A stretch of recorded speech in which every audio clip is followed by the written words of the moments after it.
guys, welcome to the Better Podcast. Yay! You can see that I'm super excited today. In fact, anybody that knows me knows that this is one of my most favorite human beings today, and he's here on my seat.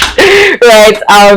He is an amazing person. He's like the guy. I used to tell people that the reason why I maybe want to blow in life, become anything, one of the reasons is my younger brother, because he is so smart, he is so wise for his age, right? He attracts people everywhere he goes. I want to have a friend group like he's like those 10-man friend groups. It's my dream, right? But he always rises. So many people have tried to push him down and tell him that you can't do this thing. He always comes back and does exactly that thing, in your face. I got it done. And today we're going to learn all those secrets and learn how he always comes back. He's the comeback king. We're going to learn from the comeback king himself, none other than Damilola Oni. Wait, I didn't say it well. Damilola Isaac Oni. Let's welcome to the podcast, guys. Yay! So guys, let's welcome Dami Oni. Let him feel welcome. Please put a comment in the chat box. How you guys doing? Yeah, I'm really glad to be here. Can you hear that deep voice? Oh my god! Don't make me too shy. Okay, so first of all, how long have you tried to do podcast? Dami, how long have I been telling you that I'm going to do a podcast? It's been a minute. It's been a minute, honestly. But I'm always 100% sure that you have a lot to offer the world, and it's just a matter of time for you to put yourself out there again. And I'm really happy. I'm happy to see you smile and be energetic. Oh my god! Okay, anyway, I don't know why I'm so excited that you're here, because I just feel like I don't think I've never gotten to interview you on air, but we always have these conversations. Yes. Randomly, literally since childhood. It's me and you from day one. Yeah, this is probably the closest person I've had in my family. She's my number one, my bully. She's the one that tells me the truth the most. Yeah. In the way that I can take it. She doesn't always take it back. But she definitely is my closest confidant in the family. She does her best to look out for me, and I really appreciate that for that. Daddy, this was supposed to be about you. No. Why are you trying to we always have to start by giving you your flowers. I'm actually really happy that you even allowed me on your platform. Oh my god, guys, it is 11. Okay, anyway, please, let's stop it. I have a childhood memory that I know you know, right? I don't know who was the person that was asking you that what do you want to be in future, or something you used to say this thing that you were gonna have 4 cars, 8 houses. Do you remember? Yeah. It was in fours. Do you remember? Yes. No, because 4 is my favorite number, first of all. But I was 4 cars. 8 children, was it? I wanted to have your mom a house with the name of her name in the pool. Because we used to see. Oh my god! I think it's Kulishori or somebody. Yeah. I saw the video of their house. Yeah. Anyway, the point is, you had always been the one that was the son, promised child that was going to be super ambitious and blow, and then he was the one guy that did tech stuff, and we were all art students, bloody art students. Right, and you were the science students that could do maths and even into further maths. Yeah. Right. Obviously, just look at me. I look like the black sheep. It was the promised child and everything, and the devil came and you had a lot of struggles. Yeah. So usually I ask people what's your earliest childhood memory, but I'm the one that gave you. But actually, you can tell us. Let's start from the very beginning, right? What do you remember about your childhood? What's one memory that comes that sticks to mind? So I remember getting in trouble a lot because I was a very explorative child. Yeah. I always wanted to experiment with stuff. I would carry powder and oil and Vaseline and a tea bag, and I would mix it all together in one random place just to see what will happen, and I'll not clean it up. So, and when they asked me who did that, I was like, I don't know. It was I don't know. Maybe it was only this. I'll blame it or whatever.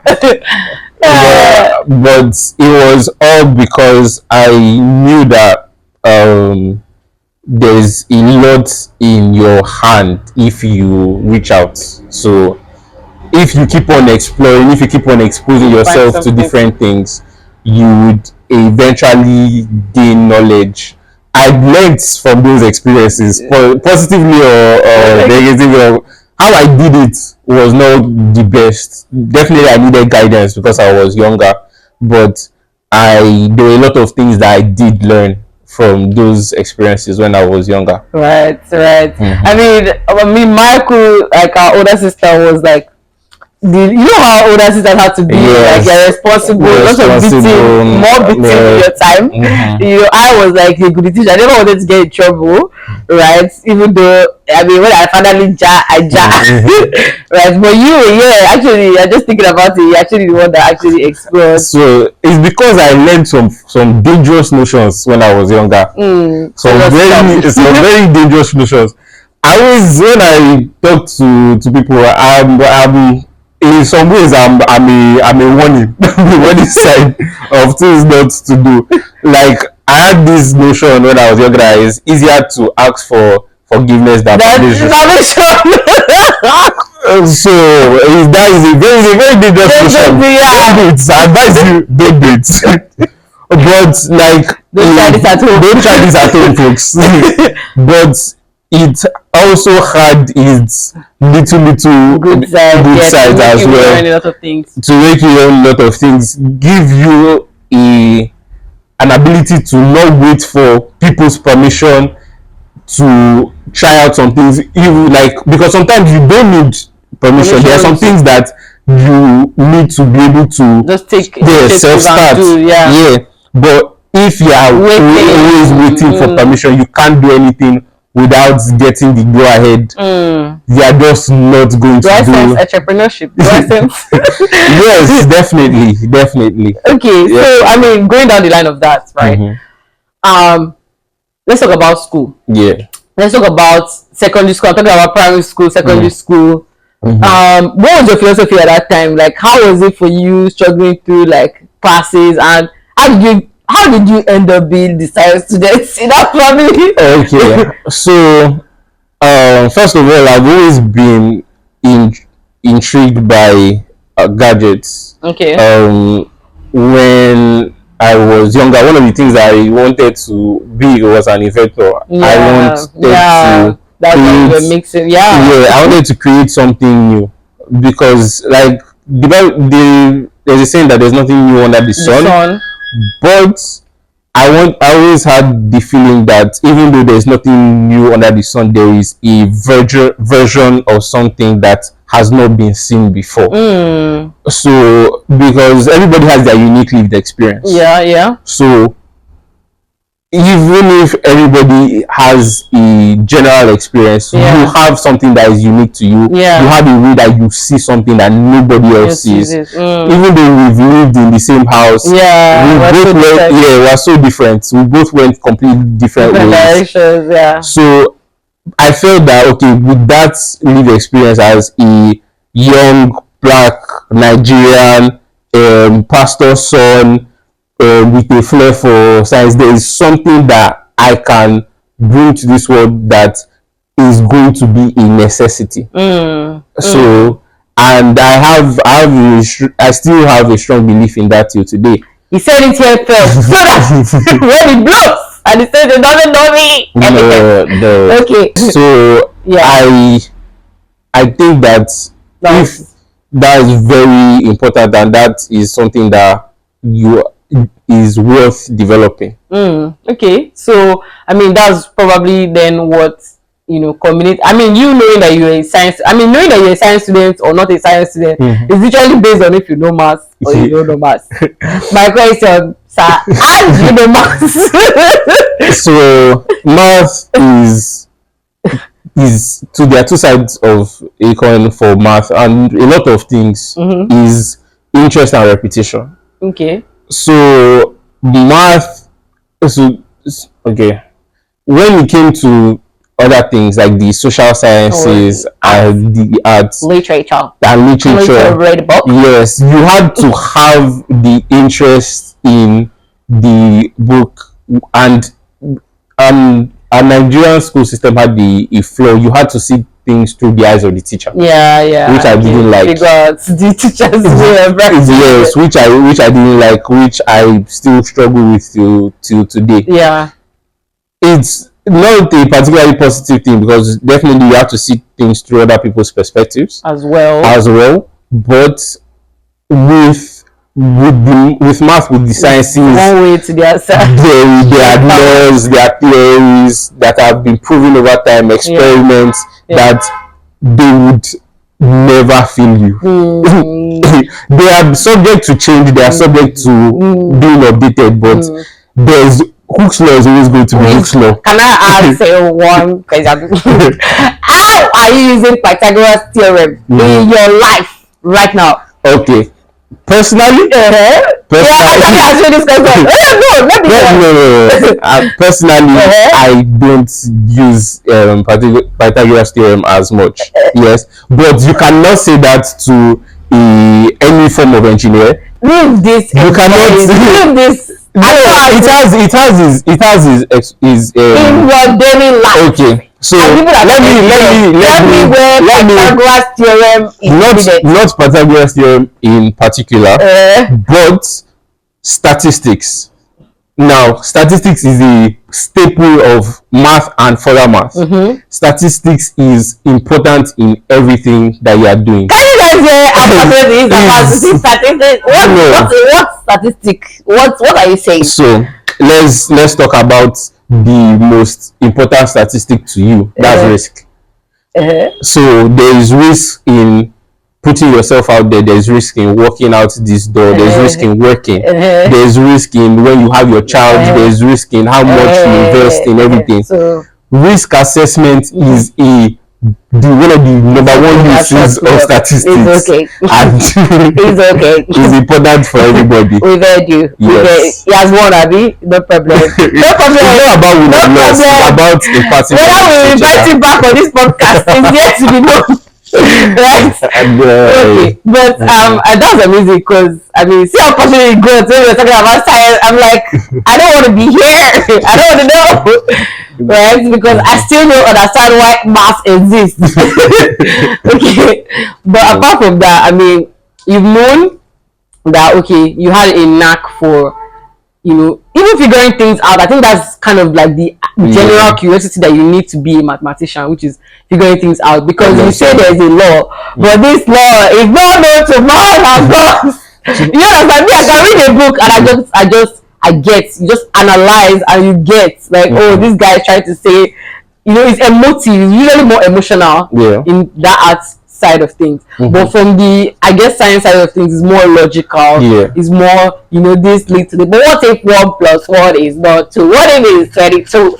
You understand? True. So there are times that things cannot be quantified physically with mathematics. But it's under for that part. there's also room for estimation. You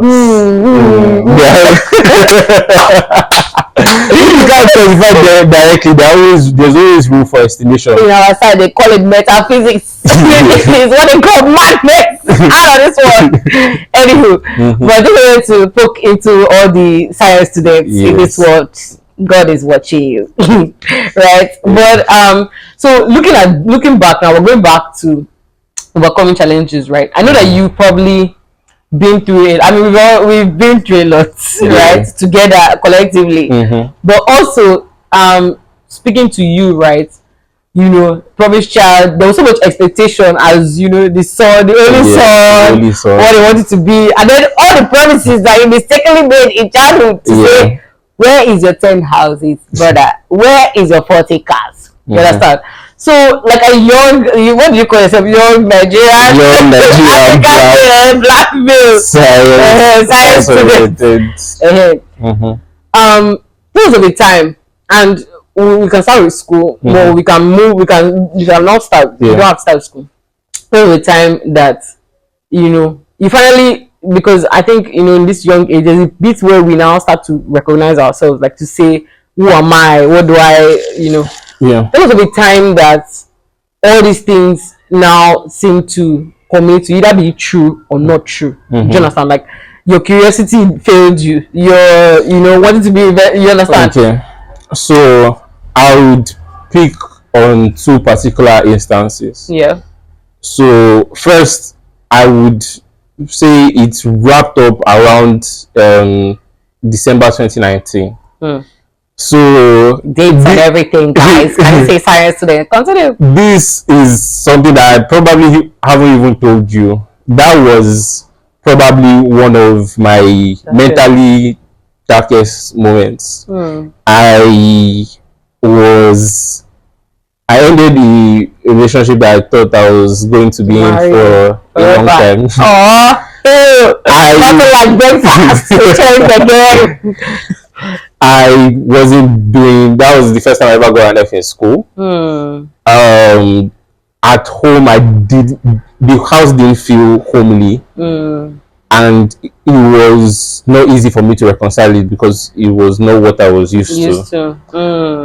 So it was everything at the same time. It was everything at the same time. Oh my God. So in those moments, it feels like the walls are closing in. Let's get a little spiritual here. In those moments, the devil makes you feel alone. Like there is like the only one. Yeah, like they're going through it. There's no hope. Like there's. So I was reading I was listening to a podcast about emotions, and they were saying that when you feel numb, you're not numb. That's when you are the most overstimulated, so your body just shuts down and tries to cut everything off to survive because you are feeling too many things at the same time and your body does not know how to handle it. So I didn't know at that time. I didn't have that knowledge. It's in retrospect. And that is also something to say about introspecting. It's a practice that everyone should take time to do. Okay. But at that point, I was not introspective in that area, in the area of emotions. Yeah. So I was stumbling, and in that moment, you're basically like this. You can't. You're struggling, but you don't know how to scream out. So it took my friends who were vigilant, who noticed the change in me, and they would just call me and not allow me so it's also why I put a lot of stock in the people I keep around me. And even after I was changing schools, I didn't know how to tell them that I was leaving Unilag. I know that struggle. Yeah. I know that struggle. I didn't know how to tell them I was leaving Unilag to another school. I didn't know how to tell them that I was starting again. I didn't want them to see me in that light. But eventually I did, and then all of them rallied around me, and it's made me realize I didn't give them enough credit. That I didn't, even though I know the people that I surrounded myself with. Yeah, I didn't know how good or how blessed I am to have those people around me. Like how good they were. So are we crying now? It was in those moments that you actually know. Like it's in those moments of struggle, which also is also in the moments of happiness and celebration as well. But it in that moment, them showing up for me meant a lot. Oh, So that's why. that's why I'm always going to show up for them. Oh, that's. I mean, I didn't expect that. We didn't expect to go that route. I'm already. It's my eye. It's even your eye. No, Like that's our goal. Yeah, is to make people cry. But but I mean, giving it even a date and everything. I feel so pained that I wasn't part of the people that helped no, you did in your way. Yeah. That was the time I was working with people. Yeah. So I having something to do. Yeah. I mean, not staying in my room throughout that period. Yeah. As well. Yeah. Was something that was positive. Yeah. Yeah. Yeah. Yeah. So I mean, I get you, and we can just go down that trajectory, right? To say, first of all, I mean, that's a big thing.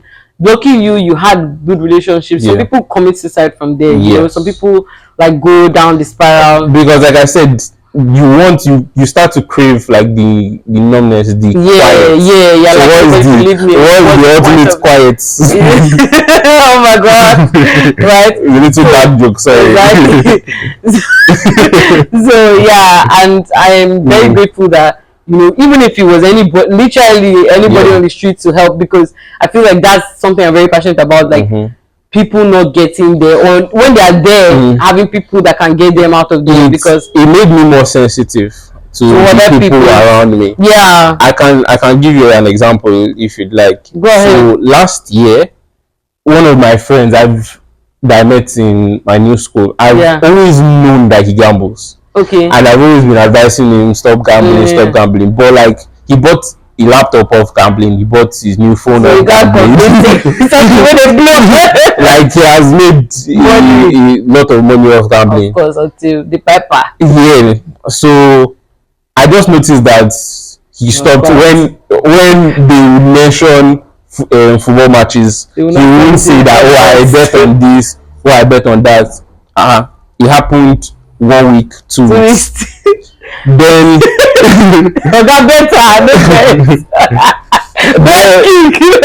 then he was always like going out, like he was coming back at coffee because he would always go and see this girl or that girl. Then I noticed that I got to the hall and he was there before me. He was in his bed. I was like, what was going on? He didn't want to say anything. So eventually I had to pull him aside, that how far, what was actually going on. And he was like that it's gotten to the point where he spent his next semester school fees and his sister's own. Who gave him the money? He's the firstborn of four. He has 4 younger sisters. So I always even used to joke with him that he's broke for life, because whatever money he makes, he's going to use to take care of his babe and his younger siblings.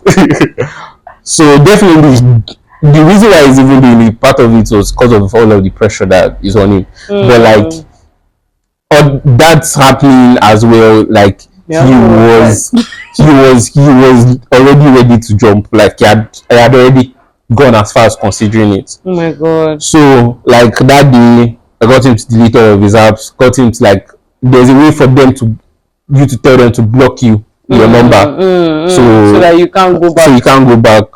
And like, we got him to see the school services as like a beginning of therapy. No, then me and him now spoke to his parents and told him the serious situation. You were able to tell them, like, it was tough. That was the one thing. Like, he was fine with seeing the therapist, he was fine with blocking your parents, following the eyes of your parents. As the firstborn son, it was tough. But like, it's something that he had to do. Oh my god. So being able to like help him with this thing. At first, I don't even want him to be there, but I'm more than happy to help him. That's the big save, man. That's the big. That I could have committed suicide, man. Oh, okay. Yes. Oh my god. Where are we going? Where are we going? Come back. Yeah. No, actually, it's so profound in the sense that, because I remember like you saying like the shame that you felt, and it's shame that we feel, right? Yeah. I mean, I don't nobody know. I mean, people don't know, but I went to school to study law. You know, as a full-on art student, the right place that you need to be is a lawyer. I could have been barrister. In fact, some people still call me the law, but it is not the right law. But I went to school studying law, did diploma in law. I was so, you know, talkative. Like I was, you know, I mean, look at me, I'm debating and talking. I didn't know it was public speaking. I thought it was arguing a court. So I went there and I was so good. I was the class rep.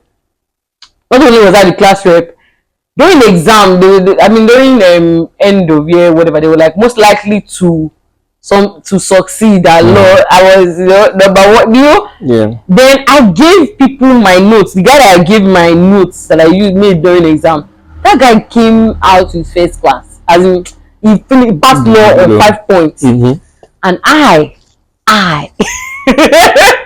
the first semester 2.50 GPA. The second semester 2.5 is the half mark. It doesn't make sense. It's like 50 over 100. The first semester too, so I was already scared, like, oh my god, I needed like a 4.9 to be able to match up with that 2.5 for me to pass, right? So I spent so much time in the library that the head of the law, like they have all these groups and stuff. That guy came to meet me and he was like, he's okay. I'm sure it's a real life story. He was like, you will pass. I was doing lessons with my auntie, who at that time was the dean of law. Just so like nothing should have made me fail, but I still failed, and I failed the flying course. Like I got exactly the same point, 2.5. And so at that point, I had to ask God, "What do you want from me?" I feel like I think I was in the room for like almost 2. I wasn't eating. Daddy kept reporting me to people, like he told our bishop, he told, like, talk to her. Is this like you want to kill herself? Right? At that point, I thought far and wide. I was like, you know what is the essence of life? You know, what's the point? Why are we even hustling? Let's just all live. And it was just one example, you know. So I know what it feels like, and I know that even when yes, exactly, I'm God must have been laughing at me like the other day, you know, because, and then that's what I was even telling the story for was the point of now transitioning to say, well, I now decided I'm not going to do law again, and I wanted to go into philosophy of all things. Like it does not even have a recourse to job and everything.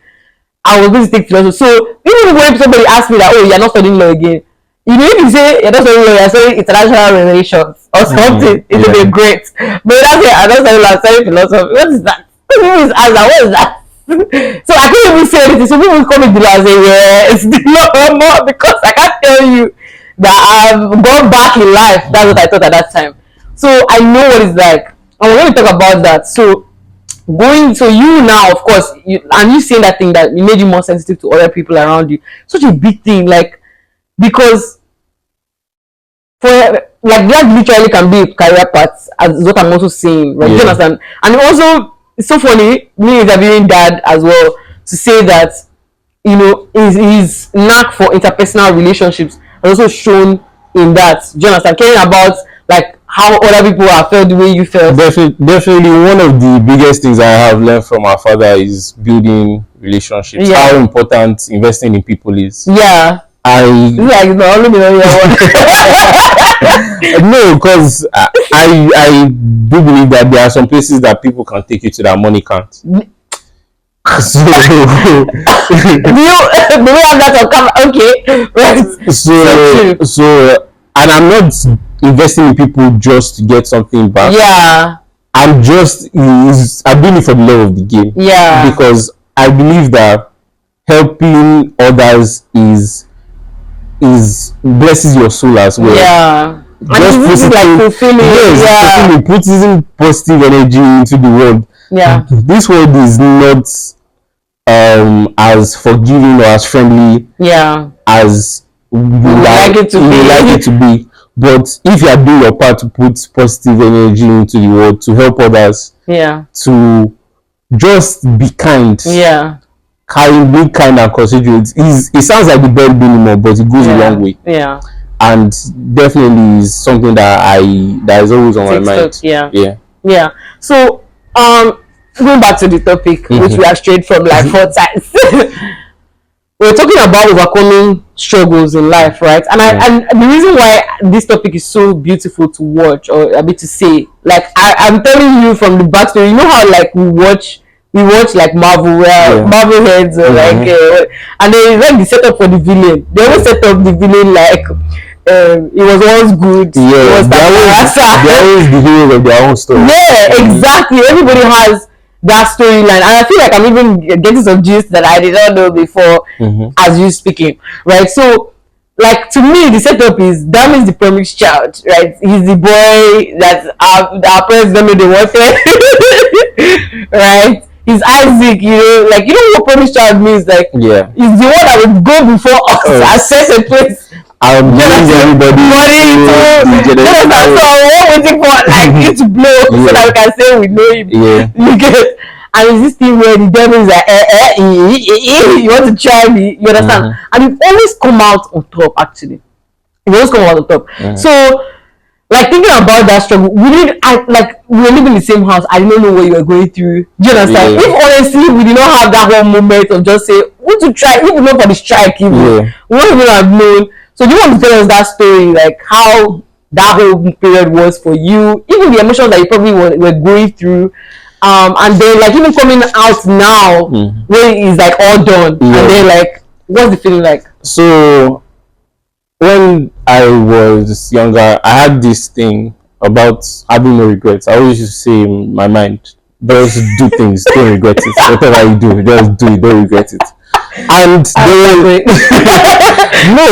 there are some positive things and there are some negative things to it. Yeah. The positive thing is part of the story. It's part of the journey. Yeah. Whatever it is, it's character development. Yeah. Lesson learned. Like message to message. Whatever you want to add to it is that is what it is. Yeah, but the negative part is you have to learn from those mistakes. Even though you don't regret it.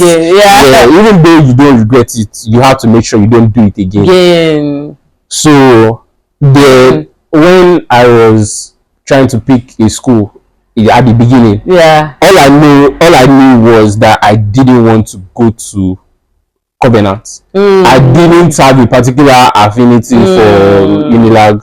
I didn't all I did was ask, Covenant or Unilag, and people said Unilag. I didn't do any research. I didn't expose myself to like more opinions. All I was like, Covenant or Unilag. And then years later, I ended up wasting a lot of time. But I'm grateful for my time in Unilag. Of course, the relationships, the things that I learned, the places that I went to. You can't even jar the way everybody cannot jar. So there was a lot I learned. You had to take from Unilag. I took from Unilag. But then also, even before the whole BAPOC thing, I had an opportunity to go to University of Saskatchewan. Yeah. So, but I kept getting in my head about first the person was saying that I would transfer. Then they were saying no, I won't transfer. I'll have to start again. Yeah. Then they were saying I'll need this or I'll need that. I was just like it's too much stress. I've already gone so far in like let me just finish. Maybe I'll do master. At the end of the day, I still did finish from Unilag because the fact of the matter is I know now that Unilag was not where I was supposed to finish. Yeah. And I was stubborn to the fact. But at the end of the day, my path is my path. And I still had to go through it. Yeah. So and now that I went to BAPOC, there's a lot of things that I learned about being a student, about being in a different environment, staying with people who are younger than you. It was a whole different ball game. All everybody in my original room when I was in Bangkok, when I first got in, all of them were TikTokers. All of them had TikTok accounts. All of them made TikToks almost every week. They actually forced me to be one, but I'm like, the trends, what they were, life, all the whole life was so different. Like, oh, their views on different things. Some of them were homosexual, like having to talk to them, relate to them. They would come and to my bed and like, oh, ask for advice at things. I was basically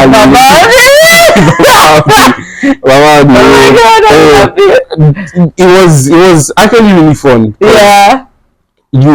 I don't know, I've always liked giving advice. I always like giving advice anyways, and I've learned to like seeing things from other people's perspective. So it was like new perspective. It was like a completely new perspective, a new generation to see, to learn from. So oh my god, I feel like I should have been a flower in the world just to listen to all the gist. Yes, and there was a lot of gist, and you'd be able to, like, you can see people like making mistakes, like, okay, this is going to end badly for this person. Like, you already see it and you tell them, but then when it happens, they are coming back to you like, you told me. But it was really fun. I learned a lot. That is definitely another part of growth. So I would now let's go the advice route. Okay, but before we go the advice route, let's talk about relationships. I'm talking about relationships in the broad sense and in the close sense, but also like overcoming struggles in relationships, right? Okay. Because I know that you are really good at that, right? And maybe it's another podcast day that will come back to you for that, right? How to do it in the new generation, right? But the angle where like people, like I know you have a statement. Is it a Bible verse about being at peace with all men? Yes. I'm like, I think it's the opposite of that. That's why my own Bible that should be the kingdom of God and all of that, because that's the only God. It's only God that can help me. But one of the fruits of the spirit is being at peace. Tell me that I'm not following Christ. Tell me that. But I'm just saying that, like, in relationships, right? What do you think would be, first of all, the thing that will make you like say, no, this person knows Jesus. It's not me. Right? Okay. First I'll rephrase the question into where is my boundary in friendships and relationships in general. I don't like shady people, and I would explain define shady in your words don't match your actions. So you can and it does not. And the funniest thing is that even if you are a mean person, tell me your name. I will respect it. If you are a brash person, tell me you are brash. At least be honest with yourself, so I would know how to relate with you. Not that I'm a very kind meek person, but nobody can walk near you without you passing a comment. That is not a thing I respect. And I feel one of the biggest building blocks for any relationship, friendship, is mutual respect. Whatever the relationship is, whether it doesn't. I hear people say a lot that men are the only people who need respect. No, both sides need respect. You see, you can see why he's my favorite family member. Can't just this is the reason. I'm serious. Let's stop the video here. I'm not joking. Nobody that I know I said okay, continue. Because I was like, you go, okay, continue. But what is respect to a person is different from their lived experience and their gender. So whatever it is, I don't want somebody to to talk down at me. Nobody does, really. I nobody does. Like I can't. That's one of the few things that I can't deal with. Yeah. What if you don't like me? Just leave me. Yeah, go ahead. Even if you say just say, "Oh, I don't like you," I would stay away from you. Don't just be talking down at me. Yeah. I don't appreciate it at all.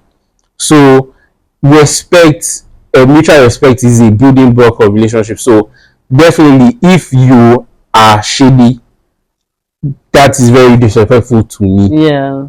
Like I don't find, so I avoid those type of relationships. Okay, so bringing everything together, right? We learned a lot of things, right? Through the struggles that you've had sometimes in life, you've been able to come back. First of all, the no regrets thing is for real. But you saying that, okay, no regrets, but lessons. Yeah. Like trying to learn your lesson every time that you went through something. Yeah. Also, like thinking about your childhood, like the curiosity and the finding out things also made you learn a lot of things. Because I always feel like, I think I said this in your intro, where you're like a very wise young person. Jonathan, like you're able to gather wisdom because I think you watch. So I feel I've been able to gather wisdom from exposure. I try to expose myself as much as possible. How to do a new age quote. I know you've heard of Mr. Beast, right? Yeah. So he's been on interviews. Yeah. And he was like, "Oh, people ask him, how did you become Mr. Beast? And he's like, "Oh, by watching the greats." There was this guy named PewDiePie, and that was the person who, when Mr. Beast started out, had the most followed person on YouTube. Most subscribed, person on YouTube. And he was like, "Yeah, I'm going to be like that person one day." And now that person is not even in the top 10. He has passed that person. He has upscaled even more than that person ever was, because he followed that person's blueprint to a T. How they were doing their thumbnails, how they were doing their videos. He learned everything, broke it down. I see. broke it down, and then replicated it, then added his own. You know that we can't. I don't know how to drop. Oh, that's what I don't. Where's the money that we used to buy car for everybody in the parking lot? Yeah. You know? No, but like even before then he had years, and that's the thing. He was also radical enough to invest everything he had. He was willing to give it all. But yes, he was willing to give it all. So that is definitely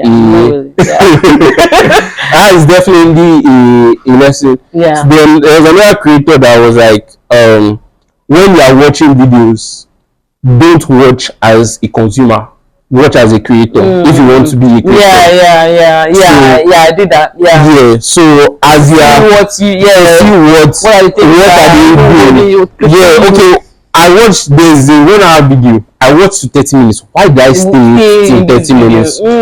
So things like that. Yeah. Okay. So watching the greats is kind of how you I learned from the greats. It's about applying what you learned from the greats. Okay, so I mean we've literally done the whole round where, like, you know, curiosity is kind of your thing. So I mean, because also people's personalities and like who your person is also comes to play and stuff like that. Yes. The journey of like the whole thing with school and everything, and you know, all the struggles, but still coming back on top. Right now, I don't know, should we maybe today that I literally have finished school and like graduating and everything, my gele, coming up. But just thinking about all that you've been through, what do you think is one, it can be more than one, lesson that you feel like somebody here should take home? Okay. She was saying something about comeback king. I want to make a joke. I'm a Man U fan, so definitely comeback kings. It's true. We are Man U fans. Why are you trying to remove me from the game? Yeah, we are Man U fans. But what I want to lesson that I got from everything is, it's not too late. It's a simple lesson, but it's something that you have to continue to remind yourself. There is a lot of pressure from different sources. Pressure from family, pressure from friends, consciously or unconsciously. Yeah, they just live their life. Yeah. Why are you so great? Yeah, and it goes doubly for me because I surround myself with great people. Then pressure from yourself as well, because definitely you are supposed to have standards for yourself. So with all these pressure I'm talking about, how do you survive? And that is that never giving up. A friend of mine told me recently that she just finished medical school, and I asked her what has all the 9 years of medical school taught her. Yeah, she was like, consistency always trumps motivation. So it's, and I think that is really true. If you keep on doing something and doing it the right way, consistently, there's no how you won't improve. There's no how you won't see results. So there are a lot of things that have put pressure on me, but if I continue down the path that I want to, I'm sure I've researched it, I have done all the feasibility testing and the risk assessment that is necessary, and I'm staying consistent, I'm going to see the results after it. So yeah. So that's the lesson. That's the big no regrets lesson. That's the big no regrets lesson. Is that first of all, never give up and just consistently keep showing up as your authentic self, and eventually the promised child. We'll get to the promised land. We'll get to the promised land. Yes, finally we got here right. I mean, I'm so thankful that you came on the podcast today. I'm so excited. Like, I feel like I even know you a little better. Thank you so much for sharing and being open and vulnerable enough to tell us your story. For some people who might obviously be struggling, right? I just wanted to give them only one sentence. Be considerate. Reach out. And I'm 100% sure that over time, people will reach out to you back. It might not be the first person, it might not be the second person. But as long as you keep reaching out, people will reach out back to you. I'm going to connect it to the topic in a bit to say. So I remember, like, when you were saying that, all the things you went through also made you be more sensitive to other people, right? And even to be able to see people in the situations that may be. So also, in reaching out, is more like do what you want other people to do for you, right? Show up the way you want other people to show up for you, and show up for the people around you. So I hope that you've learned something today. I'm sure that you've learned something today. This is a better podcast. We make you better. Very excited. Tell the people, should they subscribe to this channel? Should they stay? So like and subscribe. What will you tell your friend to like and subscribe. Alright, so thank you for staying to the end. Of course, if you stay to this part of the video, what are you? The real MVP. Oh my god, I'm so proud of you. Thank you so much thank you so much for staying and listening to me just with my most favorite family member. Don't tell anyone. Thank you so much for staying to the end and listening to our podcast. Please make sure that you share with your family. Let them know about us. Right? If you are not subscribed to the channel, watching this video, you are not subscribed. Why? Right? Let's have a great day, guys. Bye.